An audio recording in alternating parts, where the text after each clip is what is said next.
Bonjour, nous avons envoyé il y a quelques jours une petite récap de toutes les aides sur lesquelles les agences de voyage vont pouvoir compter, mais on s'est dit que ce serait plus sympathique que le président Jean-Pierre Mas des entreprises du voyage réponde à mes quelques questions.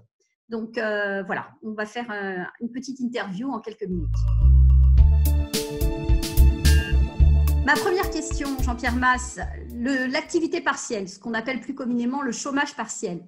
Ça va durer combien de temps et dans quelle mesure? Parce que c'est une aide qui est vraiment très, très utilisée par nos adhérents aujourd'hui.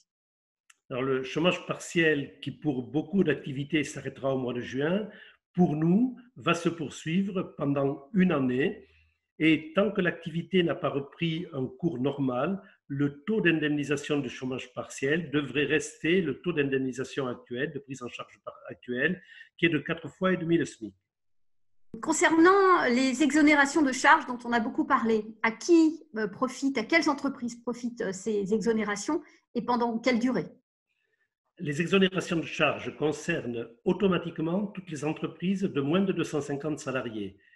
Elles peuvent, au cas par cas, concerner les entreprises de plus de 250 salariés sur des demandes spécifiques. Et la durée est prévue pour 3 mois. Notre demande est qu'il y ait une prorogation de cette mesure d'exonération de charges tant que notre secteur n'a pas repris une activité normale. Alors, nous avons une autre mesure qui est vraiment très utile, c'est ce qu'on appelle le PGE, le prêt garanti par l'État. Nous avons interrogé nos adhérents et 46% à peu près n'ont pas eu recours et à peu près la même proportion a eu un refus de ce PGE. Alors, qu'est-ce qu'on peut faire? Parce que cette mesure est encore accessible pour inciter nos adhérents à avoir recours à cette aide. Près d'un adhérent sur deux, près d'une entreprise sur deux qui n'obtient pas le PGE, c'est un taux de rejet totalement anormal et qui ne correspond pas à ce que l'on observe de façon générale dans l'économie.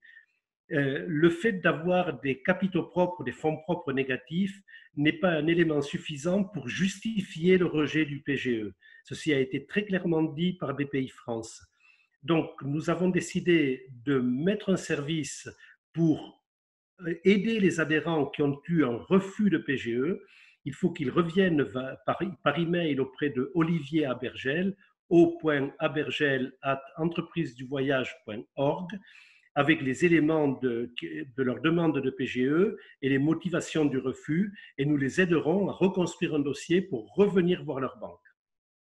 Le 11 mai prochain, c'est demain quasiment. Qu'est-ce qui se passe pour les agences de voyage? Elles doivent rouvrir, ne pas rouvrir? Comment va se passer la reprise d'activité pour nous? Il n'appartient pas aux entreprises de voyage de donner des ordres d'ouverture ou de fermeture des points de vente. On peut simplement donner des conseils et vous les appliquerez en fonction de vos activités. Ce que nous vous conseillons, d'abord, c'est de reprendre le travail. Si vous avez du travail, s'il y a des demandes, il faut reprendre le travail. En revanche, nous vous conseillons de ne pas ouvrir les points de vente dans une première phase parce que les vacances de cet été ne sont pas particulièrement claires. On ne sait pas où on pourra voyager et parce que les voyages d'affaires et les déplacements professionnels peuvent se traiter sans ouvrir un point de vente, ils peuvent se traiter à distance. Donc, répondre à vos clients, ne pas ouvrir les points de vente et nous vous enverrons un référentiel pour l'ouverture des points de vente de manière à assurer la sécurité sanitaire de vos collaborateurs et de vos clients. Merci Jean-Pierre Mas, c'était très clair. On pourra recommencer, je crois. Ça peut être utile de faire ce genre de petite interview à distance. Merci.